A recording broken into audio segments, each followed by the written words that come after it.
ಗ್ರಾಮೀಣ ಪ್ರದೇಶಗಳಲ್ಲಿ ಜನಸ್ನೇಹಿ ಪೊಲೀಸ್ ವ್ಯವಸ್ಥೆಗೆ ಬಲ. ಗ್ರಾಮೀಣ ಜನರ ಸಮಸ್ಯೆಗಳಿಗೆ ನೇರವಾಗಿ ಸ್ಪಂದಿಸುವುದು, ಅಪರಾಧ ತಡೆಗಟ್ಟುವುದು ಹಾಗೂ ಪೊಲೀಸ್ ಸಾರ್ವಜನಿಕರ ನಡುವಿನ ವಿಶ್ವಾಸವನ್ನು ಬಲಪಡಿಸುವ ಉದ್ದೇಶದಿಂದ ಸಾಗರ ತಾಲೂಕಿನ ಆನಂದಪುರ ಪೊಲೀಸ್ ಠಾಣೆ ವ್ಯಾಪ್ತಿಯಲ್ಲಿ ಗ್ರಾಮ ವಾಸ್ತವ್ಯ ಕಾರ್ಯಕ್ರಮವನ್ನು ಯಶಸ್ವಿಯಾಗಿ ಆಯೋಜಿಸಲಾಯಿತು.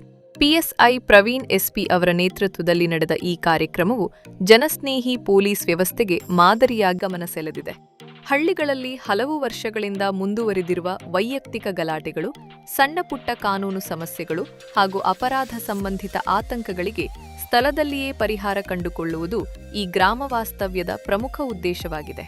ಗ್ರಾಮೀಣ ಭಾಗಗಳಲ್ಲಿ ಜೂಜಾಟ, ಅಕ್ರಮ ಚಟುವಟಿಕೆಗಳು ಸೇರಿದಂತೆ ಅಪರಾಧಗಳನ್ನು ನಿಯಂತ್ರಿಸುವ ಜೊತೆಗೆ ಪೊಲೀಸ್ ಮತ್ತು ಸಾರ್ವಜನಿಕರ ನಡುವಿನ ಅಂತರವನ್ನು ಕಡಿಮೆ ಮಾಡಿ ನೇರ ಸಂವಾದದ ಮೂಲಕ ವಿಶ್ವಾಸಾರ್ಹತೆ ಹೆಚ್ಚಿಸುವ ಪ್ರಯತ್ನ ಈ ಕಾರ್ಯಕ್ರಮದ ಮೂಲಕ ಕೈಗೊಳ್ಳಲಾಗಿದೆ. ಈ ಹಿನ್ನೆಲೆಯಲ್ಲಿ ಆನಂದಪುರ ಪೊಲೀಸ್ ಠಾಣೆ ವ್ಯಾಪ್ತಿಯ ಕಾರೆಹೊಂಡ ಗ್ರಾಮದಲ್ಲಿ 28 ಫೆಬ್ರವರಿ 2026ರಂದು ಸರ್ಕಾರಿ ಹಿರಿಯ ಪ್ರಾಥಮಿಕ ಶಾಲೆಯಲ್ಲಿ ಪೊಲೀಸ್ ಅಧಿಕಾರಿಗಳು ಗ್ರಾಮ ವಾಸ್ತವ್ಯ ನಡೆಸಿದರು. ಸಾಗರ ಉಪವಿಭಾಗದ ಎಎಸ್ಪಿ ಬೆನಕ ಪ್ರಸಾದ್ ಹಾಗೂ ಸಾಗರ ಗ್ರಾಮಾಂತರ ವೃತ್ತ ನಿರೀಕ್ಷಕ ಸಂತೋಷ್ ಶೆಟ್ಟಿ ಅವರ ಮಾರ್ಗದರ್ಶನದಲ್ಲಿ ಈ ಕಾರ್ಯಕ್ರಮ ಆಯೋಜಿಸಲಾಯಿತು.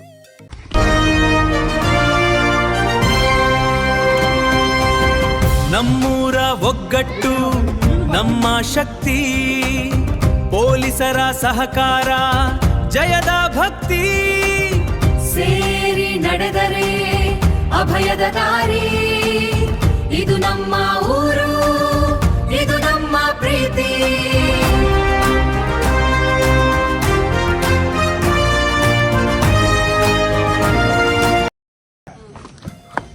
ಮತ್ತೆ ಊಟ ಎಲ್ಲ ಆಯ್ತಾ ಇಲ್ಲ?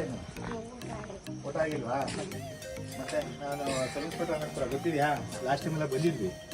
ಈಗ ಇವತ್ತು ನಿಮ್ಮ ಊರಲ್ಲೇ, ನಿಮ್ಮ ಊರಿನ ಶಾಲೆದೇ ಆಯ್ಕೆ ಮಾಡ್ತೀವಿ. ಇವತ್ತು ಗ್ರಾಮ ವಾಸ್ತವ್ಯ ಅಂತ ಮಾಡ್ತಾ ಇದ್ದೀವಿ.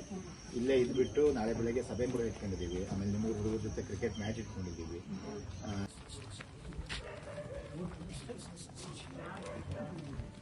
ಆರಾಮಿದ್ದೀರಾ? ಬರ್ರಿ, ಈ ಕಡೆ ಬರ್ರಿ.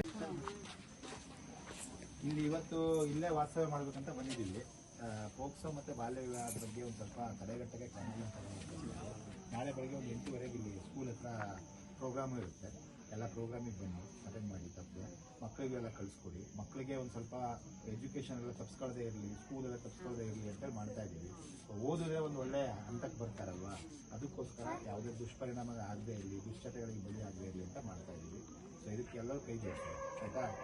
ಶಾಲೆ ಹೋಗಿಲ್ಲ ಅಂತ ಹೇಳಿದ್ರೆ ಅವ್ರು ಆ ಮನೆಯವರು ಇದ್ರೆ ಅಲ್ಲ, ಅಕ್ಕಪಕ್ಕದ ಮನೆಯವರು ಕೂಡ ಜವಾಬ್ದಾರಿ. ಅಕ್ಕಪಕ್ಕದ ಮನೆಯವರು ಹೇಳ್ಬೇಕು, ಇಲ್ಲ ಮಗುನ ಶಾಲೆಗೆ ಕಳಿಸಿ ಅಂತ ಆ ಪೇರೆಂಟ್ಸಿಗೆ ಒತ್ತಾಯ ಮಾಡ್ಬೇಕು.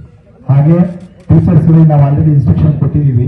ಅವರು ಕೂಡ ಇದರಲ್ಲಿ ಪಕ್ಕ ಏನು ಶಾಲೆ ಬಿಟ್ಟ ಮಕ್ಕಳನ್ನು ಶಾಲೆಗೆ ಸೇರಿಸುವ ಅಭಿಯಾನದ ಮೂಲಕ ಪಕ್ಕ ಅವರು ಇಲ್ಲಿ ಧಾರವಾಡದ ಎಲ್ಲಾ ಮಕ್ಕಳು ಓದುವಂತೆ ನೋಡ್ಕೊಂತೀವಿ ಅಂತ ನಮಗೆ ಹೇಳಿದ್ದಾರೆ.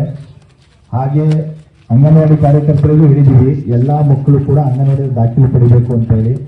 ಮುಂದೆ ಆ ಮಕ್ಕಳ ಸಮಗ್ರ ಅಭಿವೃದ್ಧಿಯ ಬಗ್ಗೆ ಪ್ರತಿಯೊಬ್ಬರು ಗಮನ ಕೊಡಬೇಕು ಅಂತ.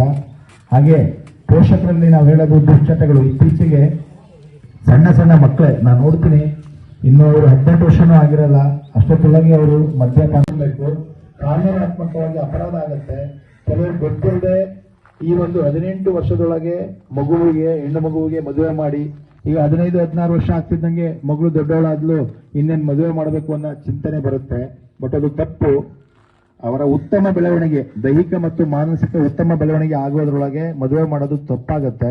ಹಾಗಾಗಿ 18 ವರ್ಷಕ್ಕಿಂತ ಮೊದಲು ಯಾವುದೇ ಕಾರಣಕ್ಕೂ ಯಾವುದೇ ಒಂದು ಮಗುವಿಗೆ, ಹೆಣ್ಣು ಮಗುವಿಗೆ ಮದುವೆ ಮಾಡತಕ್ಕದ್ದಲ್ಲ. ಅದು ಕಾನೂನಾತ್ಮಕವಾಗಿ ಅಪರಾಧ ಆಗತ್ತೆ, ಅದಕ್ಕೆ ಕಾನೂನಾತ್ಮಕವಾಗಿ ಶಿಕ್ಷೆ ಇದೆ. ನಾಳೆ ಆ ಮಕ್ಕಳು ಇದೇನು ಅವ್ರಿಗೆ ಕ್ಯೂರಿಯಾಸಿಟಿ ಬರುತ್ತೆ, ಇದೇನು ಇದು ತಿಂದು ನೋಡ್ತೀನಿ ಅಂತ. ತಿಂದು ನೋಡಿದ್ರೆ ಅವ್ರ ಜೀವಕ್ಕೆ ಹಾನಿ ಆಗುತ್ತೆ ಅನ್ನೋದು ಅವ್ರಿಗೆ ಗೊತ್ತಿರಲ್ಲ ಪಾಪ ಆ ಟೈಮಲ್ಲಿ. ಬಟ್ ಅದು ನಾವೇ ಇಂಡೈರೆಕ್ಟ್ ಆಗಿ ಹಿಂದಿನ ಭಾಗದಿಂದ ಅವ್ರನ್ನ ತಳ್ತಾ ಇರ್ತೀವಿ. ಹಾಗಾಗಿ ಯಾವ ಕಾರಣಕ್ಕೂ ತಂಬಾಕು ಪದಾರ್ಥಗಳು ಸೇವನೆ ಆಗದಿದ್ದಂಗೆ ನೋಡ್ಕೋಬೇಕು. ಮಕ್ಕಳಿಗೆ ಕೈಯಲ್ಲಿ ಆ ಪದಾರ್ಥಗಳು ಸಿಗದಿದ್ದಂಗೆ ನೋಡ್ಕೋಬೇಕು. ಮದ್ಯಪಾನ ಚಟಕ್ಕೆ ಯಾವುದೂ ಬೀಳದಿದ್ದಂಗೆ ನೋಡ್ಕೋಬೇಕು. ಈಗಾಗಲೇ ಜೀವನದ ಅಂತ್ಯಾವಸ್ಥೆಯಲ್ಲಿದ್ದಾರೆ, ಆಲ್ರೆಡಿ ಅವರು ಮದ್ಯಪಾನ ಮಾಡ್ತಾ ಇದ್ದಾರೆ, ಮತ್ತೊಂದು ಆಗ್ತಿದೆ, ಅವ್ರನ್ನ ಮತ್ತೆ ವಾಪಸ್ ತರೋದು ಕಷ್ಟ ಆಗತ್ತೆ. ಅಟ್ಲೀಸ್ಟ್ ಹೊಸ ಮಕ್ಕಳು, ನಮ್ಮ ಯುವ ಪೀಳಿಗೆನ ಯೂತ್ಸ್ ಜಾತ್ರೆ ಬಂದು ಉಳ್ಕೊಂಡು ಈ ಪ್ರೋಗ್ರಾಮ್ ಕೊಡ್ತೀವಿ ಅಂತೇಳಿ 2-4 ದಿವಸದ ಮುಂಚೆನೆ ಹೇಳಿದ್ರು. ಆ ಪ್ರೋಗ್ರಾಮ್ ನಾವು ಚೆನ್ನಾಗಿ ನಡೆಸ್ಕೊಡ್ಬೇಕು ಅಂತೇಳಿ ನಮ್ಮ ಗ್ರಾಮಸ್ಥರು ಕೇಳ್ಕೊಂಡ್ರೆ ನಮ್ಮ ಗ್ರಾಮಸ್ಥರು ಒಪ್ಪಿಗೆ ಕೊಟ್ಟರು. ಆದ್ರೂ ಬಂದ ಕೆಲವು ಜನ ಸ್ವಲ್ಪ ಇದು ಮಾಡ್ತಾ ಇದ್ದಾರೆ. ಅದು ಯಾವುದೇ ಒಂದು ಕಾರ್ಯಕ್ರಮ ಮಾಡಿ